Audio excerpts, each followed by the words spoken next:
Hello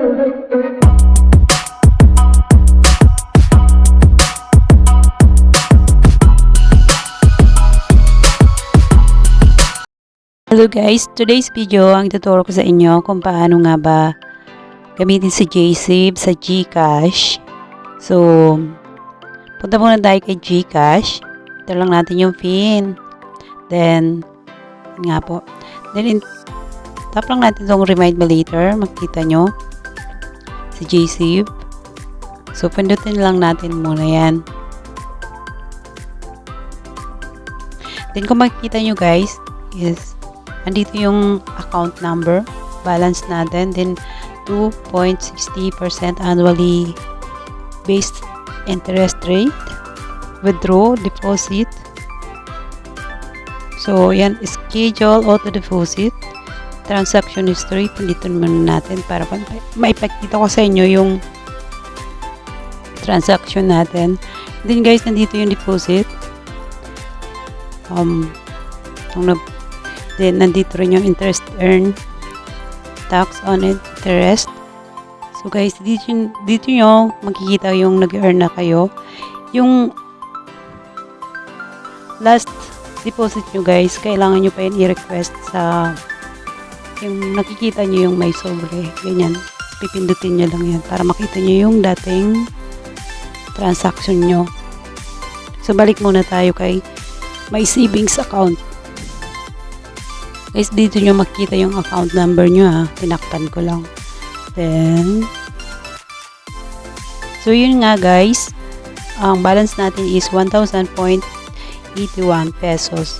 So yun, dito nyo makikita yung pag-iipon nyo. So guys, safe naman siya kasi magto 2 months pa lang naman ako gumamit nito. So, i-share ko lang. Maganda siya guys. So, nag-earn siya talaga. Hindi katulad sa ibang bank account na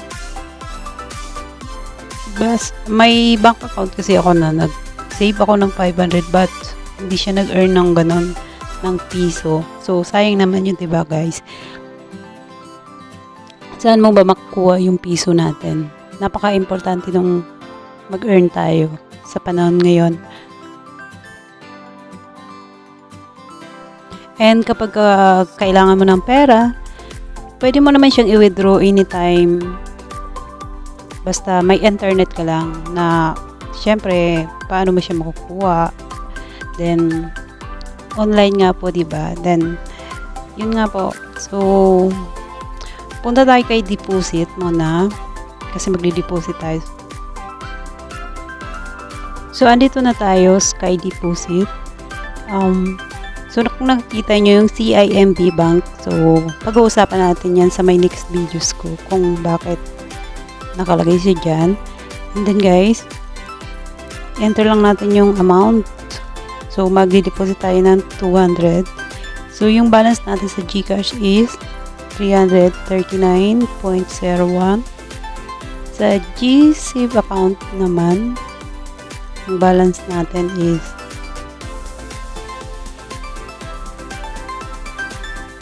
1,000.81 yung balance natin sa Gsave na na-deposit natin last month. So ngayon, mag-deposit tayo ng 200. So papakita ko lang guys sa inyo. Ito-tap lang natin yung next. Bali, ito confirmation. So kailangan natin i-confirm yan guys. You are about to deposit to your Gcash account using your Gcash. Tap confirm.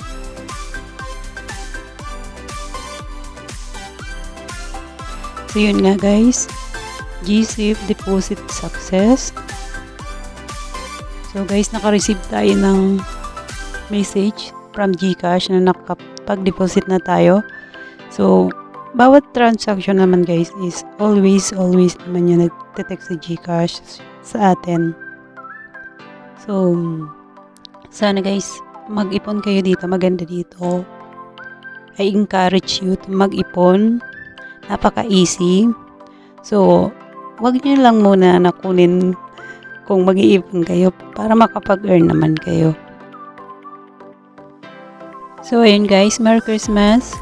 and Happy New Year in advance. Guys, I encourage nyo talaga na mag-ipon tayo sa panahon ngayon.